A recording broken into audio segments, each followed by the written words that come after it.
Yo, what's up everybody? Welcome back to Into the Flu. I am your host, Mona Morsi, and today I'm going to go into some gameplay for the Harry Potter TCG. I hope you guys enjoyed the article and I hope you guys are getting into the Harry Potter trading card game. And for those that are, I'm going to go over two really popular adventure cards that come in the Harry Potter trading card game. One of them is called Caught by Snape and the other one is called Escaping the Dursleys. So I'll explain what makes them popular, what makes them deadly, just kind of what makes them really difficult to get around and why they're so popular within the Harry Potter TCG. So let's get into it.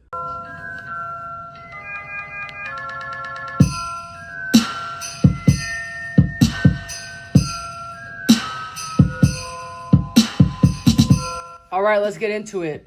So here we've got two cards. We've got Caught by Snape and Escaping the Dursleys. So we're going to look at Escaping the Dursleys first. So as you know, you need a 60 card deck and one starting character in order to play the game.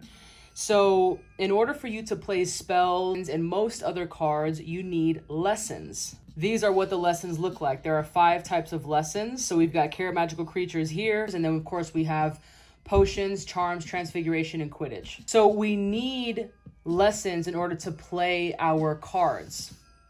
So what Escaping the Dursleys is an adventure. You do not need lessons in order to play an adventure. But what the adventure does is essentially tells your opponent that they need to solve this or go on this adventure before they can do anything else. So it has an effect to solve and a reward. So the effect of this adventure says, your opponent can't use actions to play any cards except lesson cards, which are these. And in each of your turns, you get 2 actions. So usually what happens is when you're starting the game, you want to get as many lessons out as you can because you need these lessons as knowledge, as power in order to play your cards, your spells, your locations, your matches, etc., etc. And so this is saying you can't use actions to play cards except lesson cards, which means the only thing you can do is play these. So you might be thinking, well, that's great. So I can just continue playing them. But once you get your lessons out, then what? Well, you have to solve this and get rid of this first in order to do anything else because you're going to need actions in order to play spells, creatures, matches, and all the other stuff. So you're going to have to solve this before you can play anything else, which is the whole point of the game. You can't do damage to your opponent without using actions to play other types of cards. So to solve it, what do? Well, you have to discard your hand. Usually what happens is you'll just say, all right, I'm gonna bite the bullet and I'm gonna get rid of it, okay? So you get rid of your entire hand that you have, you put it in your discard pile, and then you're able to draw cards. Over time, you'll find the spells and the potions that you need, and then you'll be able to play them because you have the amount of lessons needed, right? So once you solve an adventure, you are allowed a reward. So what is a reward for this one? Your opponent searches his or her deck for any card, puts it into his or her hand, and shuffles his or her deck. So the way that you might want to use this adventure is you'll play the lessons that you have in your hand, and then you will get rid of it. So you're not getting rid of the lessons that are in your hand if you have them. And then you're going to search your deck to take a card that will allow you to do some type of damage with the lessons you have in play. And so that's usually how people will do that. So on the other side of the game, you have another type of adventure that is even more brutal than this one. Enter Caught by Snape. So Caught by Snape, the name is perfect, the art is perfect, and the way that the card itself stops you from doing what you really wanted to do plays to the flavor of the card. Because anytime Snape interferes with any adventure that Ron, Hermione, and Harry are going on, they can't do it, or they have to go through all these different obstacles in order to do it. So Caught by Snape is really perfect. What it reads is, your opponent can't use actions to play any cards except lesson cards. The same as this one, right? But to solve it, your opponent uses actions to play lesson cards 3 times. Those actions don't need to be one right after the other. So what that means is, while Escaping the Dursleys, you can play some lessons and then just get rid of your hand to solve it. With this one, you have to play lesson cards by using 3 of your actions. So if you have enough lessons in your hand, then you can play 2 with your 2 actions, and then you can play a 3rd one using your next action, but that's assuming that you live in a perfect world and you're able to get your lessons in your hand right away. Sometimes it works out. Sometimes people will prepare for it, but others are just drawing and drawing and drawing because they can't do anything else. And that's the whole point of Caught by Snape.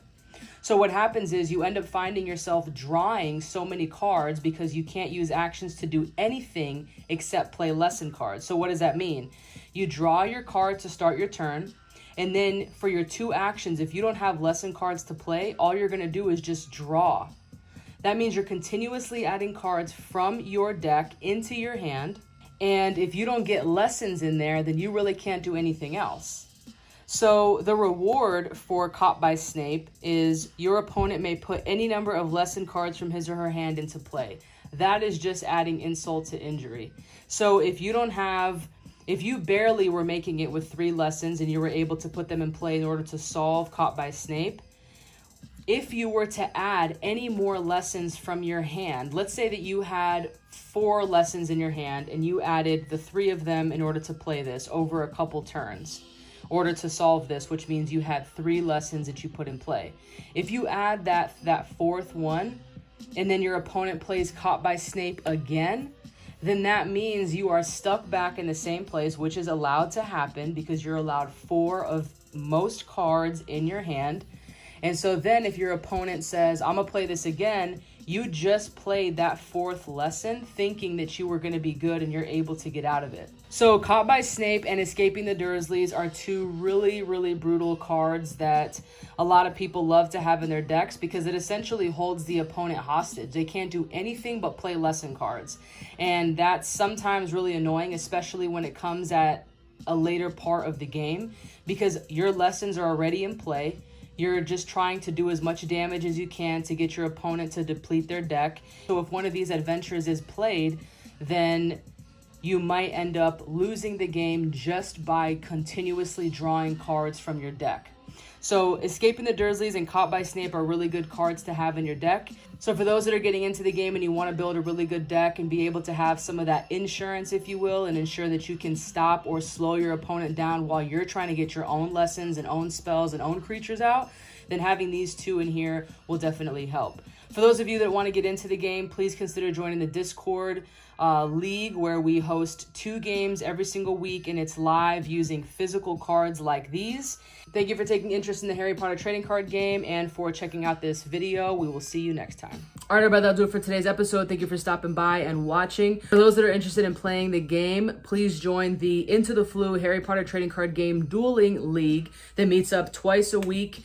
On 2 separate days, 2 separate times. And if you're interested, then you can always find me on Instagram at Harry Potter Morrissey, and we can talk about getting you a deck if you're interested in doing that.